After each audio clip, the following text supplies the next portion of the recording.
You talked about that, Yeah. the plane coming in, hitting the bridge. Oh, yeah, right. That has come up in my life so many times. Oh, really? That's since so then. interesting. Remembering that or talking about it last night.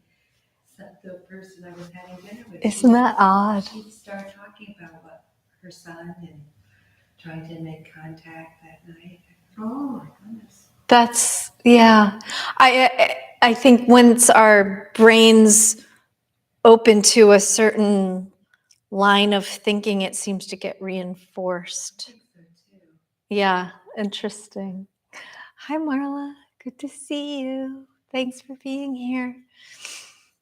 All right. Welcome.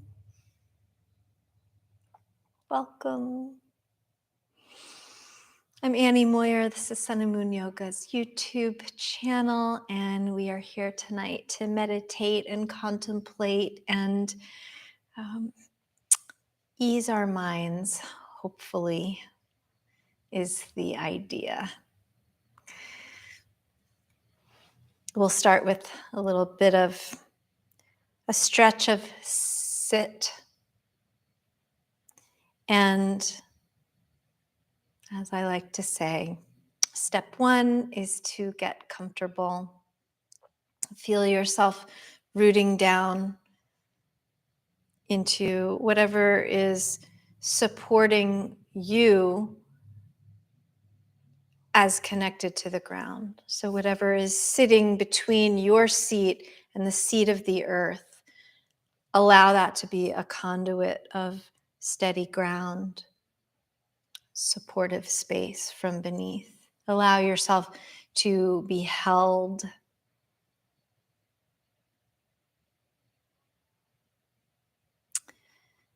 Feel free to close your eyes or simply drop your eyelids down and cast your gaze softly somewhere out and below the horizon.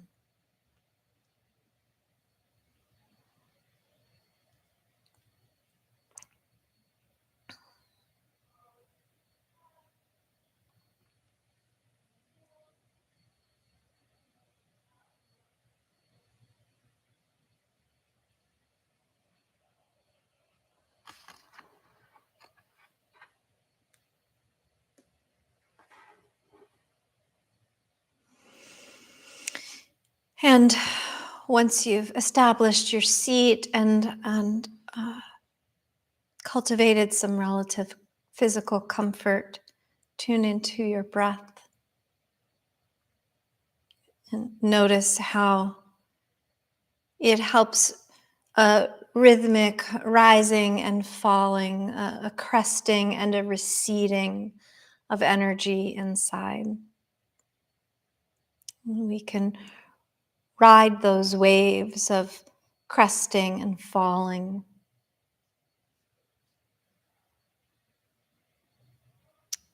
Perhaps as we recognize the way they mirror the rise of day and the fall into night, or the rise of one season as the one prior recedes. Tuning into this rhythmic and cyclical nature of life can be a source of comfort.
As each moment arises, you can acknowledge your presence in it,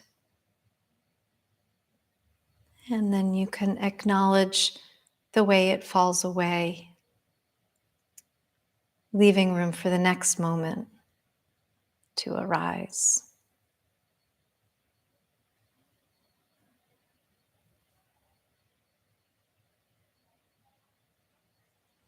And each moment represented by its own unique, never before had breath.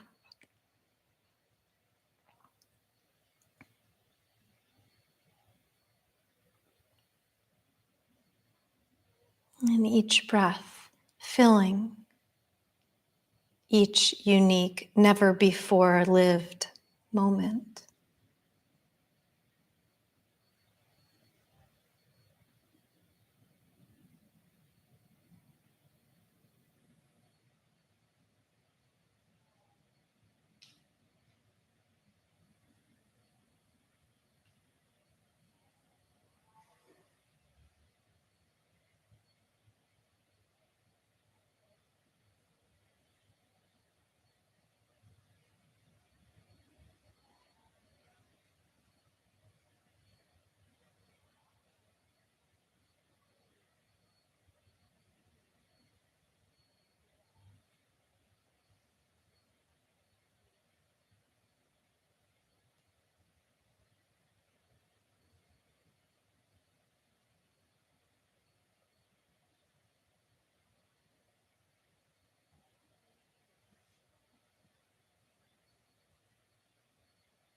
Notice the inevitable diversions, digressions, discursions of the mind.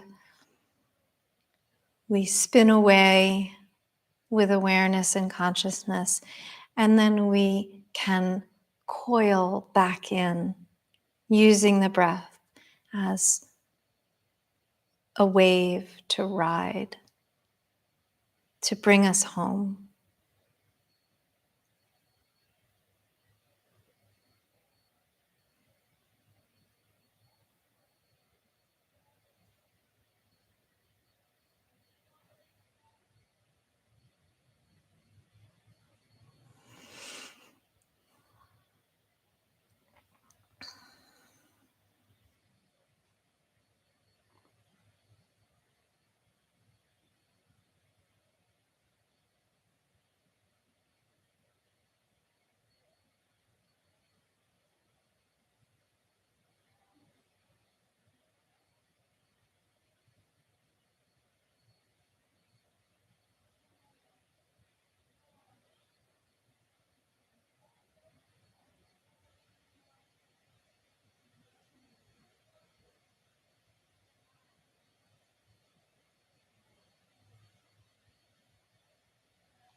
Perhaps there's some observable sensation inside that is welcoming and reinforcing of this quiet space that we cultivate for ourselves.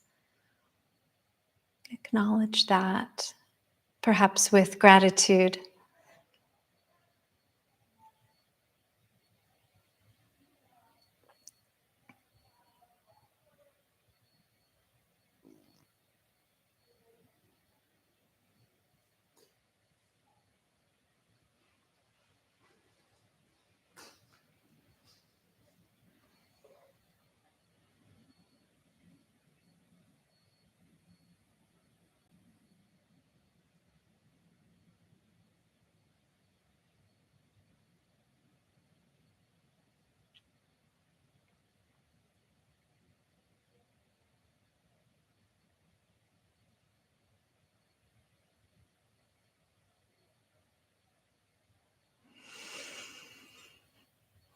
Let the breath deepen a bit here.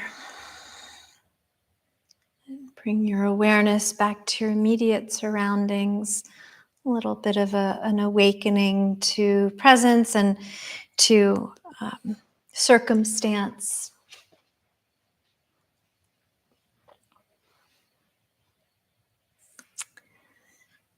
The other day, I had a lull between tasks. I had finished one thing and I didn't really have anywhere I had to be or anyone I had to talk to, and nothing I had to do immediately. So I had this little break in the day, and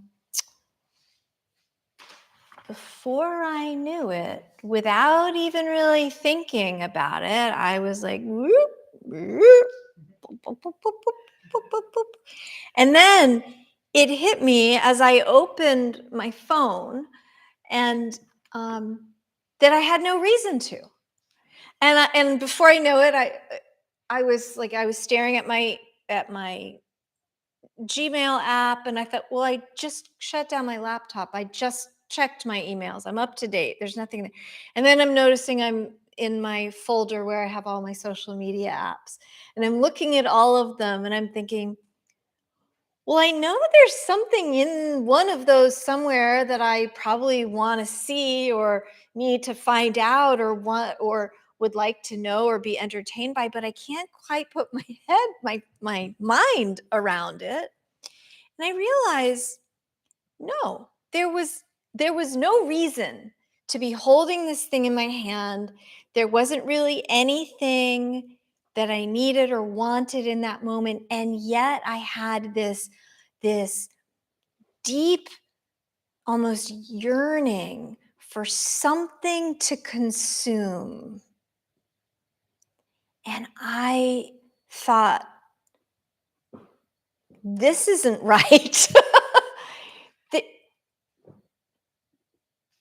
This is a dopamine seeking moment. This is me playing out exactly the thing that we've been warned against and that we know all too well by now, the year 2022, about how insidious social media on a smartphone especially has become, and how it preys on the mindlessness of picking it up and then opening and scrolling and consuming and reacting. And even when those reactions are negative, it doesn't matter. We still get the dopamine hit because it's the scrolling to the next thing. Like, I'll be satisfied as soon as I see something positive, as soon as I get a like or a hit or a reinforcement or validation of myself.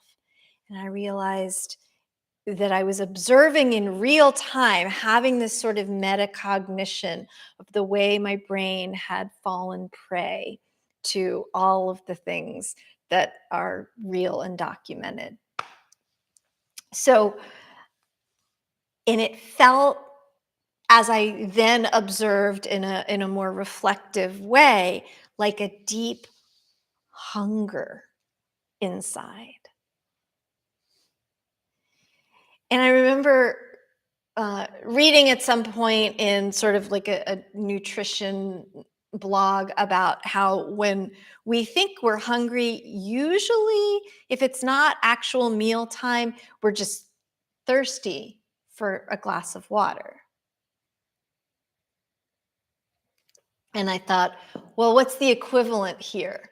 If I'm feeling this hunger inside, that's not a physical hunger, that's not looking for food, but looking for a hit of validation from the dopamine that we know the brain produces when we engage with social media in particular, then what's the equivalent of the glass of water? What do I need right now? So I decided I'm going to go take a walk and I'm going to leave the friggin' thing at home on purpose.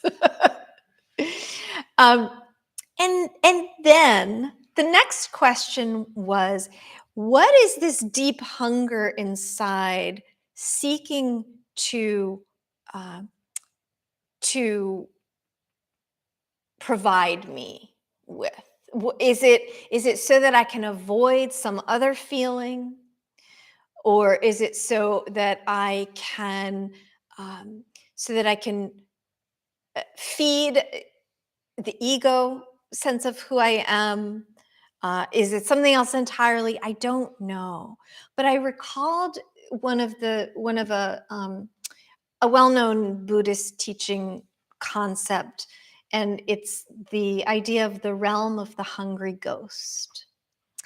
And it's the idea that we we can veer into the realm of this hungry ghostness when we are driven mindlessly by these intense emotional, almost animalistic needs. And in the Buddhist tales, often it happens when a life has been lived in an impure way, or in a way that still requires some resolution of karma, and that it's the realm of the hungry ghost is the ghost spirits wandering until the next life comes and the next embodiment occurs for an opportunity to relearn the lessons that weren't, or to learn the lessons in the first place that weren't learned in the previous life.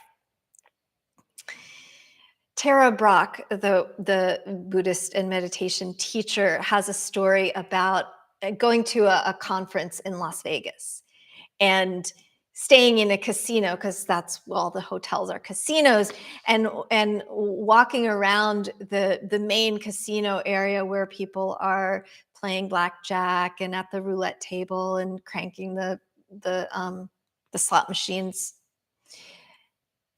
and thinking that she was looking at a whole bunch of hungry ghosts just waiting for the next ding, ding, ding, the next win, and then seeking and seeking and craving and wanting and feeding these experiences of the great gamble life.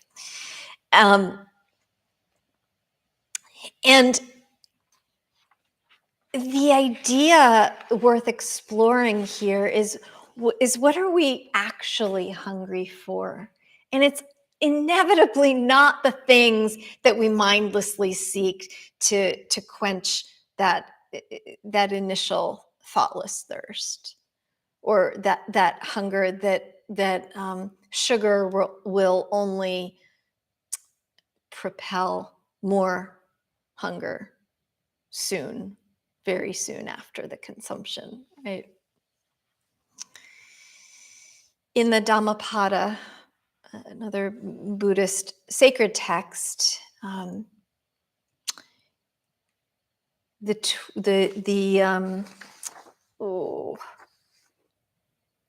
book that's called The Way of Truth.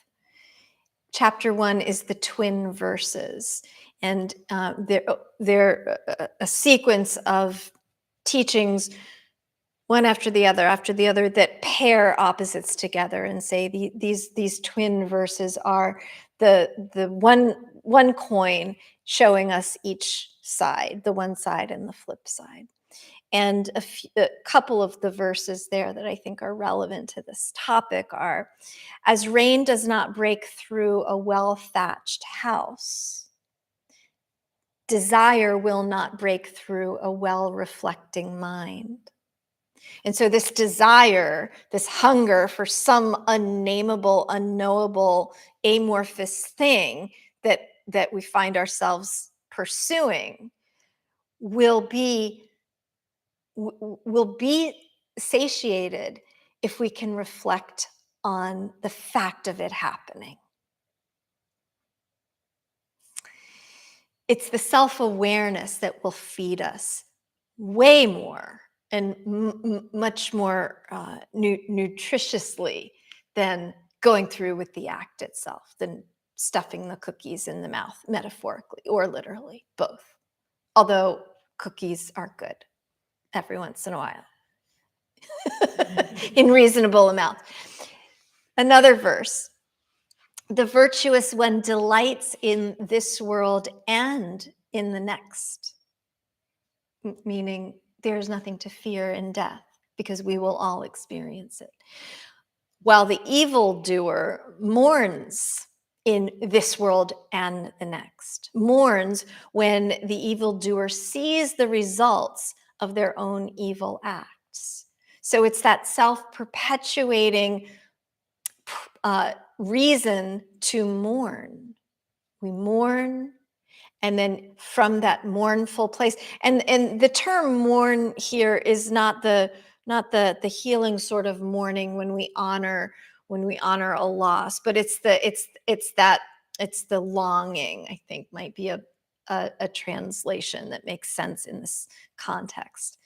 But so we have this longing for something that's not there, and then we mistake the thing that we think is missing, and we try and replace it like pouring drink into a bottomless glass. It will never be full. It will never be enough because it's not the right thing in the first place.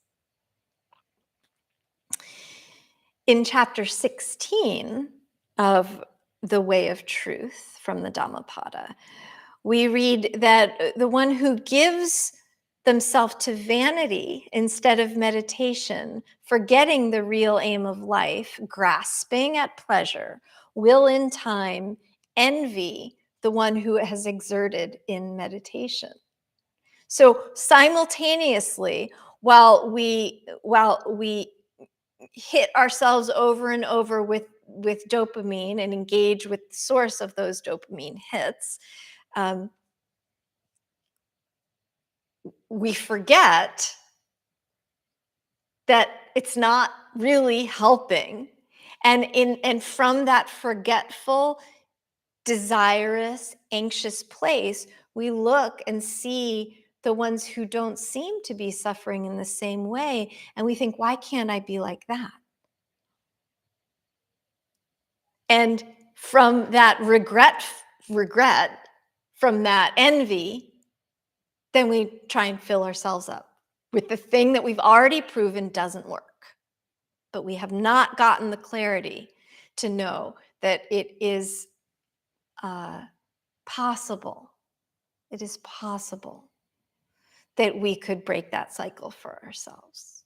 And this is not at all to discount and underestimate the power that addiction really can take over us. And it's not in any way intended to simplify or minimize those very real struggles. We cling equally to what is pleasant and unpleasant, and we can end up being simply addicted to our own suffering. In chapter 16, Pleasure, it says that it is just as painful to not see what's pleasant as it is to see what is unpleasant. Equally painful to be feasting on the unpleasantness as it is to not see the source, the potential for joy that's right next to us, right here, all the time. And I referenced in our opening sitting session that perhaps there's some observable sensation of ease and calm and open, willing joy inside when we do have those rare, shining moments of clarity and quiet inside.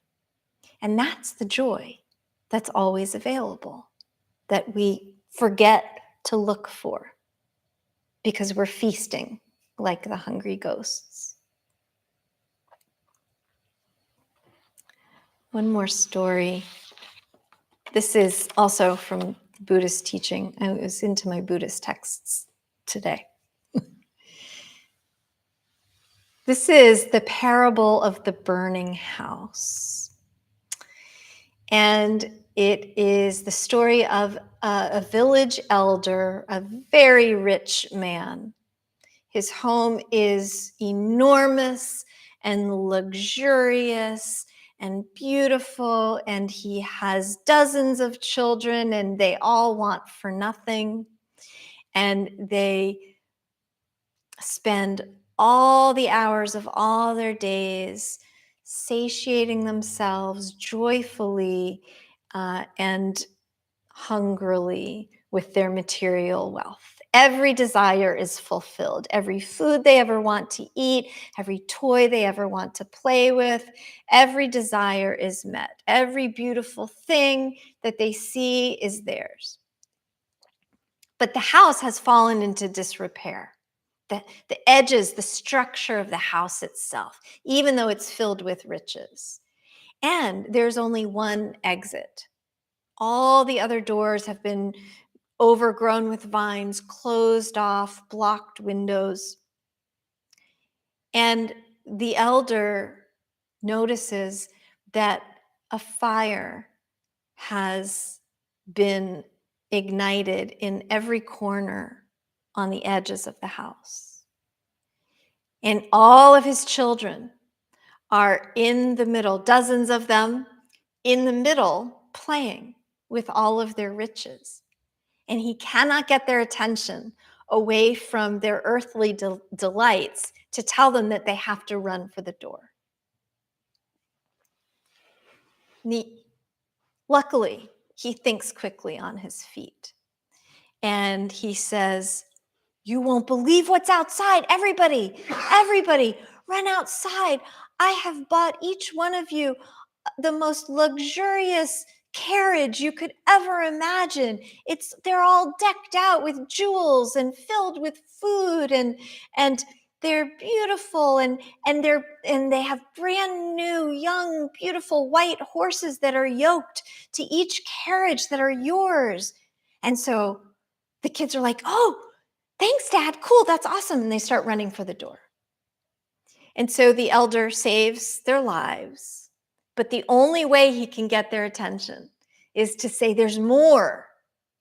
There's more of what you already have, and it's better, and it's bigger, and it's brighter, and it's richer, and it's outside."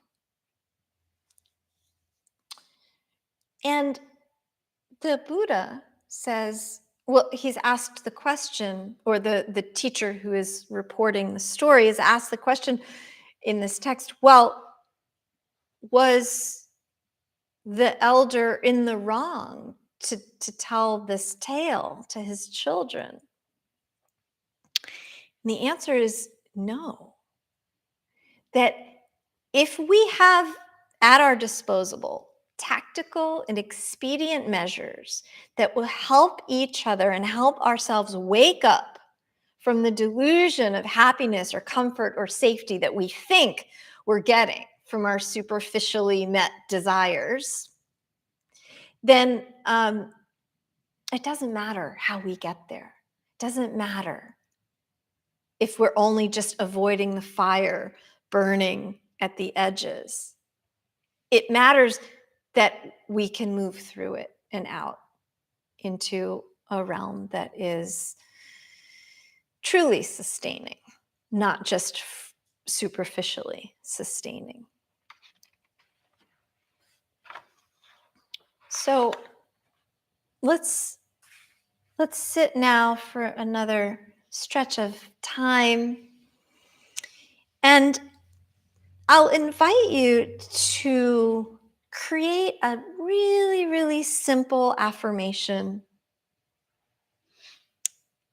And we like to state these in the positive and in the present tense. For example, I have enough. I am enough. Something that will uphold and joyfully validate that whether or not our home is full of riches, that we have a pathway out of the fire of delusion. I have enough. I am enough.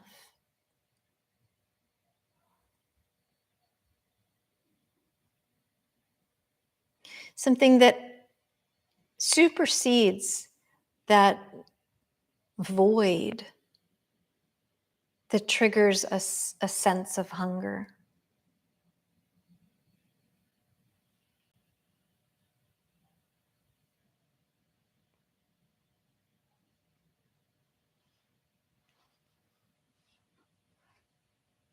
To rephrase the Rolling Stones, I do have much satisfaction.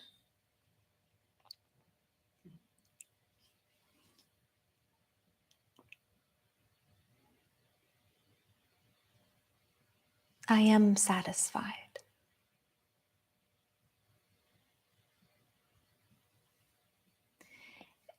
And I just want to name here that there is very real hunger, very valid needs that aren't being met.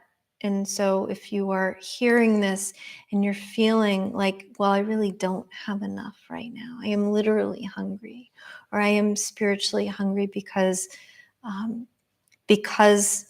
I am underserved in some way, then I just want to acknowledge that that's a very real possibility. And in which case, what might be useful here is that right now, in this moment, I can be enough in this moment alone. And really, that's for anybody, all we can ever be sure of.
Watching the breath rise and fall.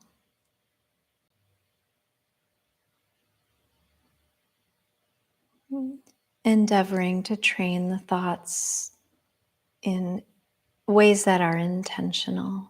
I am enough. I have enough. I am full in this moment. I'm supported.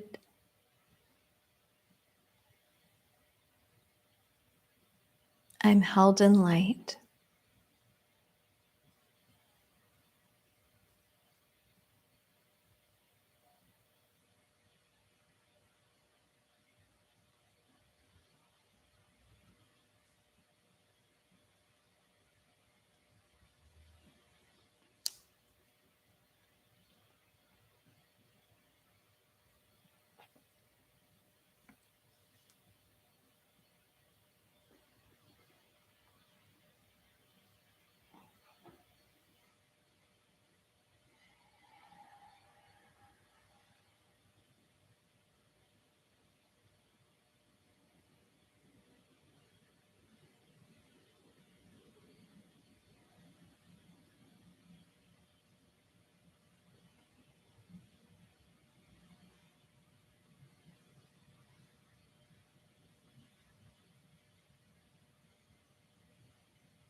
Acknowledge the inevitable trailing away of the mind and give it a path back.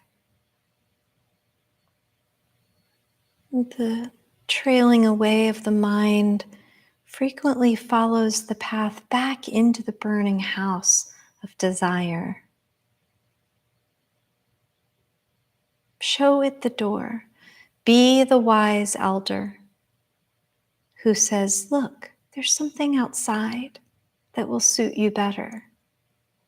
And by outside in this case, we mean inside, a quiet, wakeful state of consciousness.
The voices that rise up inside and tell us that we don't have enough or that we are not enough, or there is a hunger to be satiated, are not always wrong. But it's that self-reflection referenced in the Dhammapada that can discern, like a thatched roof, where the rain is truly getting in.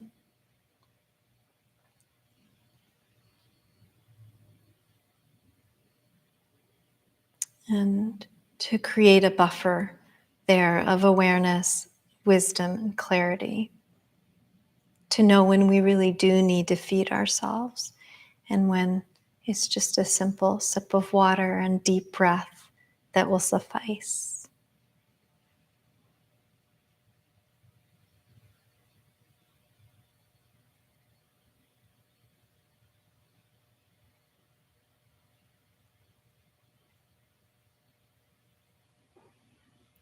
Continuing to sit, I'll share now from the Tao Te Ching. Colors blind the eye, sounds deafen the ear, flavors numb the taste, thoughts weaken the mind, desires wither the heart. Master observes the world but trusts the inner vision. They allow things to come and go. Their heart is open as the sky.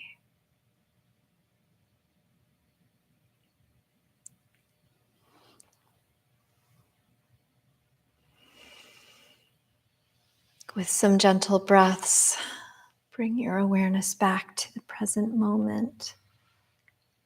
Share one more little tidbit. I typed up my notes, and this verse from the Tao Te Ching, I just noticed a typo that I made. Instead of writing, they allow things to come and go, which is what it's supposed to say, I typed, apparently, they allow things to come and ego. A Freudian slip of the fingers, perhaps, but I thought that was interesting. So, but yes, that too, a master will allow the ego, the awareness of the separate self in its distinctive needs and powers to arrive when necessary, but to make its way away when appropriate. So, thank you so much. Thank you. May you be at peace and free from suffering.